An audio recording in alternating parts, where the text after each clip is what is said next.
کیا ارحم الراحمین مجھے نہیں دیکھ رہا ہے؟ اس کے دیکھتے ہوئے اس کے سامنے میں اپنے آپ کو ننگا کیسے کروں؟ بس یہی بات ہے کہ کپ کپی آ رہی ہے، جسم پیلا پڑ گیا ہے، بس اتنی سی بات ہے.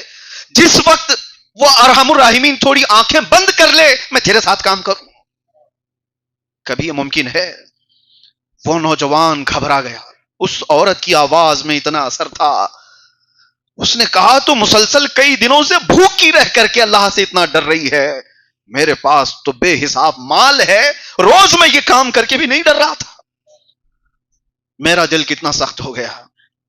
اس کے دل پر وہی رات یہ بات اثر کر گئی. اس نے اس خاتون کو جتنے پیسے تھے دے دیا.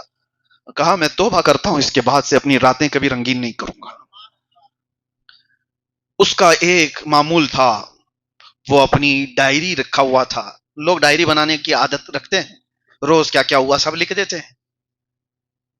تو اس کا بھی یہ معمول تھا، برسوں سے وہ ڈائری میں لکھتا جاتا تھا، آج اس عورت کے ساتھ، کل اس عورت کے ساتھ، کل پرسوں اس کے ساتھ کیا کیا حالات ہوئے تھے، جوئے میں کتنے جیتا تھا، شراب کیسی پیا تھا، ناچ گانے کیسے دیکھا تھا، سب ڈائری میں روزانہ لکھتا تھا. بھری ہوئی تھی ڈائری. اب اسے ڈر یہ تھا کہ اتنی بڑی ڈائری میرے پاس گناہوں کی موجود ہے، ایک رات خالی اس عورت نے دل بدلا، یہ پچھلا سارا کیا ہوگا؟ میرے مال اور دولت نے مجھے یہاں تک پہنچا دیا. لیکن دل بار بار کانپ رہا تھا. اس عورت کو تو عزت کے ساتھ وہ بھیج دیا اس کے بچوں کو پیسے دے کر، لیکن آ کر کے اللہ کی بارگاہ میں رونے لگا. کہا میں اگر چھوڑ دوں مولا، یہ توجہ بہت سارے لوگوں کے لیے مسئلہ ہے. بہت سارے لوگ یہ سوچتے ہیں کہ اتنا ہو گیا اب کیا ہونے والا ہے، اتنا تو کر چکا ہوں اب بچا کیا ہے.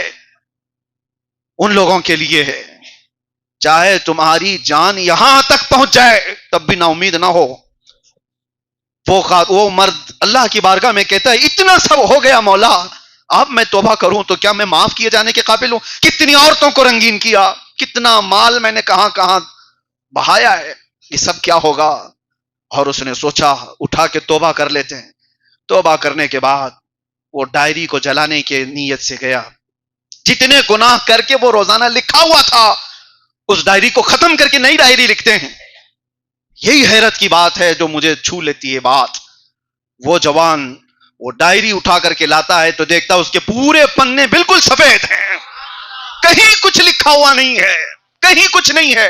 اس کے ہاتھ کانپنے لگ گئے، اس کے ہاتھ کانپنے لگ گئے. برسوں کی میری لکھی ہوئی کہانیاں کہاں ہیں؟ غیب سے آواز آتی ہے، جب کوئی دل ہمیں دے دیتا ہے تو ہم اس کے اعمال بھی صاف کر دیتے ہیں، اس کی ساری پچھلی چیزیں معاف کر دی جاتی ہیں.